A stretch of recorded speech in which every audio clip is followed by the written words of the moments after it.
The UK Global Talent Visa is a process that requires you to seek support from your established network. Your network is your net worth in this process because the criteria is very, very particular about who you choose to support you in your application. It's not just about the people you work for, like your managers, it's actually about your wider network. Your diversity of referees or experts will strengthen your credibility in your Global Talent Visa Stage 1 endorsement application. Let's take a deep dive. The UK Global Talent Visa is a special visa that allows highly skilled tech entrepreneurs and talent the ability to live and work in the UK for up to 5 years. It's a two-stage process where stage 1 is the endorsement stage, and you must meet the strict criteria by an endorsing body, which in this case is Tech Nation, before you can apply for your stage 2 Global Talent Visa. It is more than a job application. Some of the criteria looks like things that you need to discuss about your job, but then there are other criteria that talks about your leadership and the experts that need to support you in your application and talk more about your wider contribution to the tech sector, as well as your day-to-day job. So there are 15 documents which you need to produce and submit in your application. You need to submit your CV, your personal statement, 3 letters of recommendations by experts, which we will discuss in this webinar, and you need to produce 10 supporting documents that fulfill the mandatory and optional criteria.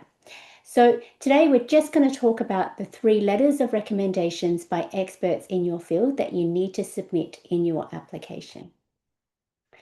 Okay, so there are 3 experts that you need to choose. They need to be from 3 different well-established individuals. They have to have known you for more than 12 months.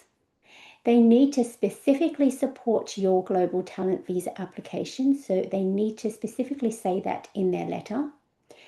And they need to talk about your achievements, skills, and contribution to the tech sector. It can be to the tech sector from your own country or to the UK tech sector, which if you are in the UK, then that would make sense. But if you don't have experts from the UK, because you're not in the UK, that's okay. You can have experts from your own country. And it is understandable that you would if you're not in the UK. So don't worry too much about not having experts from the UK. So the referees should be recognised leaders in tech. For example, they can be founders, they can be C-level, C-suite executives, they can be senior academics, they can be investors, they can be directors of major tech organisations. They also have to have some credible professional standing internationally or nationally, and they have to be able to demonstrate authority in the sector. And they can't all be from the same organisation. So they need to be from 3 different organisations that have 3 different perspectives about you. I do get a lot of questions about, what makes them an expert.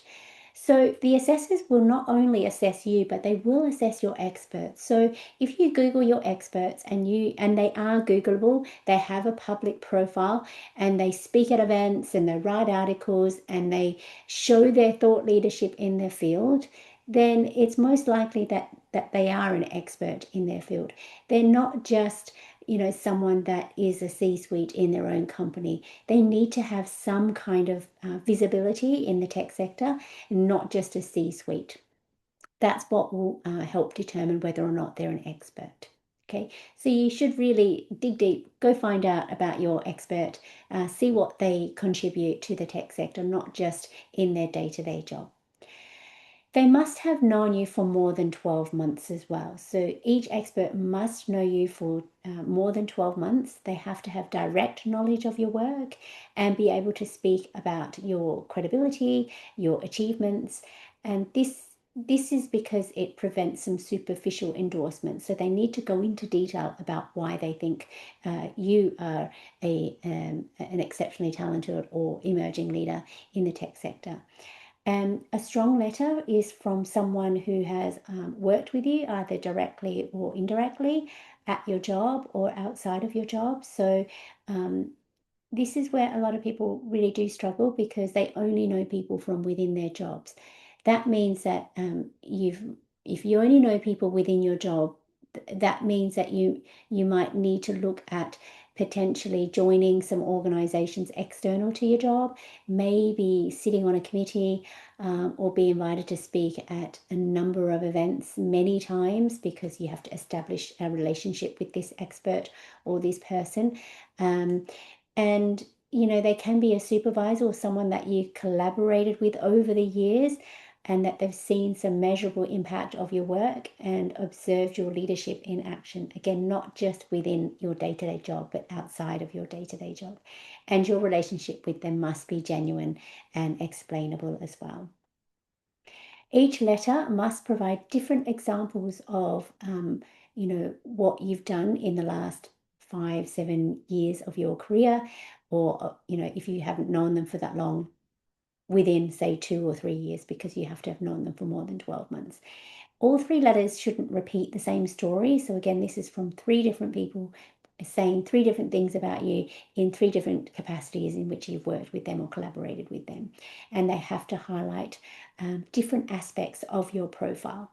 So they can talk about your commercial impact, any revenue, any technical leadership or business or commercial leadership, not just within your job, maybe outside of your job as well. Any community leadership, any mentoring, any contributions you've made to the tech ecosystem, which contributes to the advancement of the tech sector. Anything about your thought leadership in the tech sector through speaking at conferences or winning awards, being featured in media, being invited to be interviewed, any board advisory roles that you've taken, and any impact that you've made to those roles that you've done. Together, those letters should form a complete picture of your achievements, your skills, your experience, your contributions to the tech sector, and there have to be some complementary evidence that strengthens your achievements. The letter should be specifically about the Global Talent Visa. So if you've submitted, or if you have some letters that you've used for other visa applications in other countries, or HR letters, or any job interviews that you're applying for, you should really relook at those letters and rephrase them, edit them, and ask your expert to write again and make it specifically for the Global Talent Visa. So you can't use any employment reference letters or any academic recommendation letters, other immigration letters, any generic character references. They have to clearly state that it's in support of your Global Talent Visa application and demonstrate that their understanding of the criteria and how you meet them. Okay, they also need to mention why they think you have national and international recognition in the field. So not just about your day-to-day job, but about your contributions to the tech sector and to the wider and broader tech ecosystem. The letter should also talk about your achievements. They have to go beyond praising you and how hardworking you are. That's quite superficial. They need to really go into detail about your leadership, your outcomes, any revenue growth, breakthroughs, product innovation, any industry recognition. So talk more about, you're a hardworking person, you're an excellent team member. They really need to talk to your leadership and why they think that you are a leader in your field, not only in your day-to-day job, but also to the tech sector and to the industry. The letter also needs to talk about your future plans in the UK, why they think that you are an exceptional talent or exceptional promise candidate. They also need to explain not only your paid work, but also your national and international recognition. I keep banging on about this because this is so important. The assessors will pick up on, the letters if they don't go beyond your day-to-day job. I've read loads of feedback that says, how does the letter show that you're more than just a capable say, software engineer or marketing executive or biz dev or sales, they need to know that you're more than your job title. Examples of experts can be from mentors, from investors, from community leaders, and from people who are C-suite, but also talk about all those other things that I mentioned.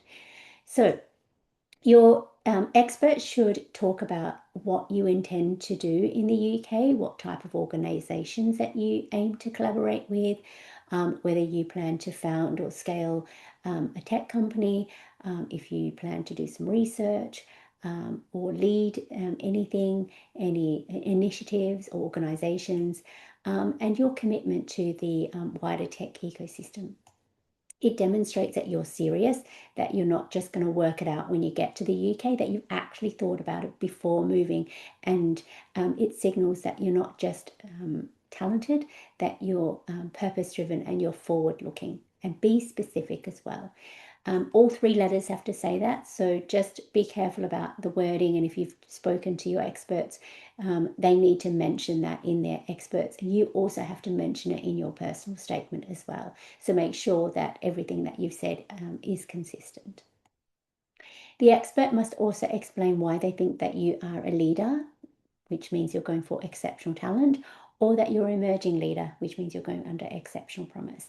They have to demonstrate why they think that you are a talent or a promise, and they need to explain why they think your work stands out compared to your peers, how you outperform others, what makes your contribution distinctive and different, and how your influence extends beyond your professional duties. So Tech Nation are looking at, the expert should really benchmark you against others. They shouldn't just talk about you in your letters, but also your experts should, well, put it this way, the expert deals with a lot of people, and what makes you stand out amongst the others that they have worked with. So benchmarking you against others is always good, rather than just talking about how good you are. They can talk about, in their however many years of experience, they haven't found someone with your talent and expertise, and really pinpoint in detail what your talent expertise is and why the UK tech sector needs this. The letter must support that position clearly. The letter also needs to talk about your contributions to the UK tech sector. They have to explain why your relocation to the UK would be beneficial. Your expert should know this, or even have some inclination. They might not be in the UK, but a bit of research wouldn't go astray. So do a bit of research about your particular skills, what's going on in the UK, and talk to your expert about that and say, well, this, AI, obviously, fintech, they're the biggest things that's going on in the UK at the moment and globally. But what makes you, what skills and expertise do you have that can strengthen the UK fintech or AI sectors? And what's going on in the UK fintech or AI tech sectors that requires your skills and talent. How your expertise lines with the UK industry needs, what gaps could you help fulfill, the value you would bring to the UK tech sector, to the company that you've chosen to collaborate with, or startups or scale-ups that you intend to work with. So yeah, your skills should really connect to the economic impact that the UK is looking at doing. So those are the things. I know it sounds like it's a lot, but this is quite detailed and specific. Your letters really do make a difference in your application. You've got 10 documents which you need to produce. Your letters are going to help strengthen those documents and enhance your application. And as I said, your network is your net worth. The assessors will be assessing not only you, but they will be assessing your experts as well. Don't forget to attach your an audit trail, because if you do have an e-signature platform that you're going to use, such as DocuSign, I think there's EverSign, there's Adobe, there's Google now, there's loads of different e-signature platforms, and those e-signature platforms should have access to an audit trail, which is like a history of the signing of the documents. the expert needs to start that process, and then they would send it to you signed. So an audit trail accompanying the 3-page letter would need to be submitted as well. Then in addition to that, you need to submit the expert CV as well, however long it is. I usually have my clients download the LinkedIn profile if it's a good one, because CVs are usually on the LinkedIn profile, so you can download that, and you can download the audit trail as well. So it could be, say, 5 pages altogether, and then your letter would be from your expert would be 3 pages. So all in, it'd be 8 pages, and that's okay. They do say 3-page letter from the expert, but that's 3 pages plus the audit trail plus the CV. So it's not 3 pages all in, it's 3 pages plus those other documents. So bear that in mind, because I've had some clients try to squeeze everything in 3 pages, which means the expert's letter's 1 page, which isn't enough when you have to say, when your expert needs to say all those things, you're not going to have enough space. So your expert has 3 pages in which to talk about all those things that I've just mentioned, plus the audit trail, plus the CV. And I hope that helps, because yeah, I've had loads of questions about that. My name is Michelle Hewer. I've been doing this for nearly 10 years now. I am Vietnamese, Australian, British, and Irish. I am a global talent visa coach, and how I became a coach was I received my visa in 2016. I was one of the top 50 that received my exceptional talent visa. That's what it was called back then. It's now called the global talent visa. I used to be the Tech Nation visa ambassador. That means that when I first got my visa, I was the ambassador for Tech Nation, and I talked about, my story, my journey, and how others can apply as well. And now I do this full time. I received my indefinite leave to remain and British citizenship as well. I spent 7 years in the UK, living in Manchester and Newcastle, and travelled a lot down to London to work on my startup. I was a startup entrepreneur when I applied for my visa. I used to be a solicitor in Australia, a property commercial law solicitor, and became a tech entrepreneur in the UK. And I wrote a blog about my journey. That blog went viral, and that's why I do what I do every day, which I love. I've coached over 2,000 tech entrepreneurs and talent tech employees with the Global Talent Visa Stage 1 process. During COVID, my success rate was 100% from applicants in Nigeria. In the summer of 2025, I had a 100% success rate. My average is 90%, and some of my clients have received a response within 3 to 27 hours, which is amazing. It's all about structure as well, making sure that your evidence is really clear, it hits the criteria, and it's easy to read, really nicely, visually appealing for the assessor, because someone has to read this. It's about a 45-page document, and it's a lot for someone to read. So making it as interesting as possible meets the criteria, so that you can be put you in a strong position to be endorsed. The endorsement rate at the moment is 40%, which isn't great. It used to be 54%, but of late it's reduced to 40%, which is why it's so important to make sure that you do it properly the first time, and making sure that you have someone check over it so that you can hit and fulfill the criteria. I help loads of clients from all over the world, and from different companies, from big tech, Sony, LinkedIn, Meta, Google, Zoom, Oracle, Coinbase, Intel, to investors, startup founders, C-suites, and then loads of people from UX designers, game designers, digital marketers, cybersecurity experts, customer success, semiconductor. You can see I help business and technical people, and I also help people who have completed their MBAs and PhDs from top tier universities, LBS, Oxford, Imperial, Yale. I am not an immigration solicitor. I only help with the stage 1 endorsement process. I am a UK Global Talent Visa coach, and if you've got any questions on the stage 2 or any immigration related questions, I can refer you to an immigration solicitor.